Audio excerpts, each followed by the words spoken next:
کا وہاب، یا وہاب حبلی، ہاں یا وہاب حبلی، اور ایک لفظ ہے وحبی، وحبی یعنی اللہ جس کو غیبی علوم عطا فرماتا ہے، غیبی خزانہ عطا فرماتا ہے، غیبی برکت عطا فرماتا ہے، غیبی شفا عطا فرماتا ہے، غیبی عطا فرماتا ہے، وہ پتہ ہے کس میں؟ اس کی چابی ہے یا وہاب، غیبی نظام جس کو میرا رب عطا فرماتا ہے۔ وہ بیٹے ہیں، وہ نعمتیں ہیں، وہ رزق ہے، وہ عزت ہے، وہ دولت ہے، وہ سکون ہے، وہ چین ہے، وہ راحت ہے، وہ رحمت ہے۔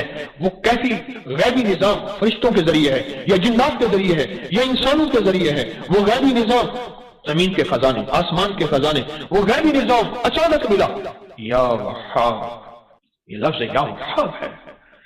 اللہ کا نام جو وہاب ہے، رب حبلی ملکن، مولا عطا فرما مجھے ایسا ملک، سلیمان علیہ السلام نے فرمایا جو پھر کسی اور کے پاس نہ ہو، اور مولا ایسا ملک دے پھر اور کسی کے پاس بھی نہ ہو اور مجھ سے چھیننا بھی نہیں۔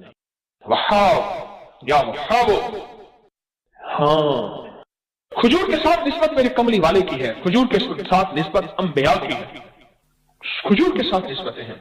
جتنے بھی دنیا میں درخت ہیں، ان کو دائیں بائیں اوپر نیچے سے کاٹو نہیں مریں گے، پھلیں گے پھولیں گے، شاخیں نکالیں گے۔ کھجور واحد درخت ہے، اوپر سے کاٹو مر جائے گا۔ انسان کو دائیں بائیں سے کاٹو نہیں مرے گا، اوپر سے کاٹو مر جائے گا۔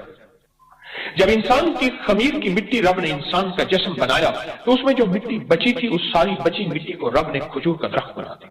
آج بھی پوری دنیا ہم نے خوب کھجوریں کاٹی، آج گھروں اور بنگلوں اور کوٹھیوں میں اور بازاروں اور سڑکوں میں کھجور کے درخت پھر لگا رہے ہیں، پھر لگا رہے ہیں، پھر لگا رہے ہیں۔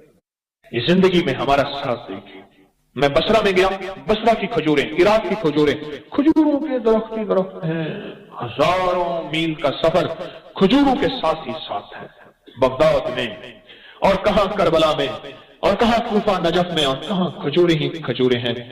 اور عجیب بات بتاؤں، کھجوروں کے ساتھ رہنے والوں کا مزاج اور ہے، درختوں کے ساتھ رہنے والوں کا مزاج اور ہے، ہر درخت کا مزاج اور ہے، پر کھجور کا مزاج اور ہے۔ ہر درخت کے سائے کی اپنی تاثیر ہے۔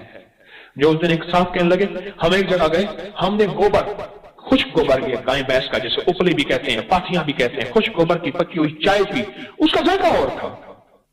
سوئی گیس کی پکی ذائقہ اور ہو، کوئلوں کی چائے پکی ذائقہ اور ہے، لکڑی کی چائے پکی، روٹی پکی ذائقہ اور ہے۔ اسی طرح کھجور کے سائے کا ذائقہ، مزہ، تاثیر، کمال اور ہے۔ اور اس کی گٹھلی کی اپنی تاثیر ہے، اس کی گٹھلی کا اپنا کمال ہے، اور اس کی گٹھلی، اور اگر اس کی گٹھلی ہو کھجور کی، سنیں، یا کھجور کی گٹھلیاں ہو، کھجری ہو کھجور کی، گٹھلی ہو کھجور کی، اور پھر پڑھا جائے یا باسط و یا وہاب، اے میری بندش کو کھولنے والے، باسط باسط باسط، میری مشکلیں کھل گئی، میری بندشیں کھل گئی، میری گلیاں بند تھی کھل گئی، میرے راستے بند تھے کھل گئے، میرا رزق بند تھا کھل گیا، میری مقدر بند تھی کھل گئی، میرے نصیب بند تھے کھل گئے، وہ رشتوں کی شکل میں، وہ رزق کی شکل میں، وہ صحت کی شکل میں، وہ جادو جنات اثرات اور بندشوں کی شکل میں، یا باسط، تو میری تمام بندشیں کھل گئی اور مولا اب کھل گئی ہے۔ تو بندے پھر مانگتا کیا ہے؟ کہتے اللہ اب یا وہاب ہو دے، اب وہاب، کیا؟ غیبی خزانے، غیبی رزق، غیبی نظام، سارے برکتوں کے، دولتوں کے، عزتوں کے، وقار کے، شان و شوکت کے، اب مولا وہ عطا فرما۔